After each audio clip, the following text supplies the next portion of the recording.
நளினிமா பிகினிங்லேயே சொன்ன மாதிரி ஒரு காலகட்டத்தில் ஒருத்தரை பிடிச்சிப்பேன். நான் பிடிச்சி உழுக்குன்னு உழுக்குவேன். அப்போ கூட எல்லாரும் வந்து சொல்லுவாங்க, முருகனை கும்பிடுங்க.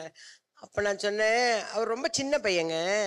இந்த பாருங்க, நம்ம கூட காட்டணும்ல, ஒரு மாம்பழம் கிடைக்கலங்கிறதுக்காக கோச்சின் போய் எங்கேயோ போய் நின்றுட்டாரு. அவர்கிட்ட நம்ம கஷ்டத்தை சொன்னா அவருக்கு எங்க இங்க புரிய போகுது. ஆனா முருகர்லாம் வேணாங்க, நான் பெருமாளையே பிடிச்சிக்கிறேன்னு பெருமாள்னு நினைச்சிருந்தேன். அப்போ நான் ஒரு சீரியல் பண்ணிட்டு இருந்தேன். அந்த சீரியல்ல நாளன்னைக்கு அவங்க நிறுத்த போறாங்கன்றது எங்க கிட்ட சொல்லவே இல்லை. நாங்கெல்லாம் போயிட்டோம்னா ஒரு 10 நாள் டிசம்பர்ல ஒரு 10 days அப்படின்னு டேட்ஸ் எல்லாம் வாங்குறாங்க. உடனே நம்ம கால்குலேஷன் போட்டுப்போம்ல, ஒரு சம்பளம் இவ்வளவு வரப்போகுது டிசம்பர்லன்னு. ஆனா நாங்க நவம்பர் 24th போகும்போது இன்னைக்குதான்மா கிளைமேக்ஸ்.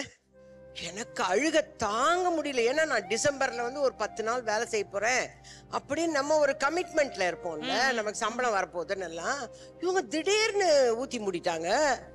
நான் போய் உட்கார்ந்து அழுறேன். ஐயோ, என்ன காயத்ரி இந்த மாதிரி சீரியல் முடிக்கிறாங்களாமே, இன்னைக்கு தான் கிளைமேக்ஸ் ஆமன்னு சொல்லி அழும்போது, அப்போ அங்கே ப்ரொடக்ஷனில் ஒரு அக்காலாம் இருப்பாங்கல்ல, அம்மா கவலைப்படாதீங்க, இங்கே பக்கத்தில் சிறுவாபுரி முருகன் கோயில் இருக்கு, அங்கே நீங்கள் வேண்டிக்கங்கம்மா, வேலையெல்லாம் கிடைக்கும். ஃபர்ஸ்ட் டைம் அந்த கோயிலுக்கு போகிற சரியான மழை.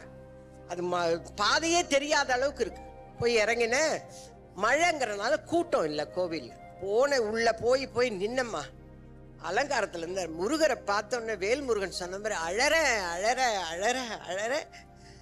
அது இந்த நிமிஷம் வரல என்னால அந்த அழுகையை நிறுத்த முடியல. அந்த முருகரை பார்த்து, மன்னிச்சிடு, என்னை மன்னிச்சிடுப்பா, நான் வந்து நீ சின்ன பையன்னு சொல்லி உன்னை வந்து தப்பா திட்டேன், என்னை மன்னிச்சிடு. வேற எதுவுமே கேட்கல. மழை எக்கச்சக்கமா பெய்ய ஆரம்பிச்சு. முருகா, உன்னை பார்க்கணும்னு பிடிவாதம் பிடிச்சி வந்துட்டேன், என்னை நீங்க தான் சேஃபா எடுத்துன்னு போய் வீட்டுல விடணும் அப்படின்னு சொல்லி வந்துட்டம்மா. இது வந்து டிசம்பர் 9th அன்னைக்கு நடக்குது. டிசம்பர் 11th அன்னைக்கு ஹைதராபாத்ல இருந்து ஒரு டைரக்டர் பேசுறாரு, ஏஆர் முருகதாஸோட கோ-டைரக்டர். அம்மா, ஒரு படம் நீங்க ஆக்ட் பண்ணணும். சரி, நான் வரேன்னா அவங்க சொல்றாங்க, நாங்க எழுதி உங்களுக்கு டைப் பண்ணி வைக்கிறோம் எல்லாம் சொல்லிட்டு 11th மார்னிங் ஃபோன் பண்றாங்க. 11th நைட்டு லாஸ்ட் ஃபிளைட்ல ஹைதராபாத் போயிட்டு. நீங்க நம்ப மாட்டீங்க, இது சத்தியமான வாக்கு, அந்த முருகன் மேல சத்தியமா சொல்றேன், 1.5 வருஷம் 2 படம் அங்க பண்ணேன். ஹைதராபாத்லயே தான் இருப்பேன். நான் 2 படம் பண்ணேன். அங்கிருந்து இங்க வரேன், தக் லைஃப்ல நடிக்கிறேன். இப்படி பல படங்கள் வந்துகிட்டே இருக்கு. சீரியல் கேட்டா எனக்கு டேட் இல்லைங்கிற. எப்படிமா, அவன் இல்லாம வேற யார் செய்வாங்க இந்த வேலையை? எந்த மனுஷன் எனக்கு ஹெல்ப் பண்ணாங்க?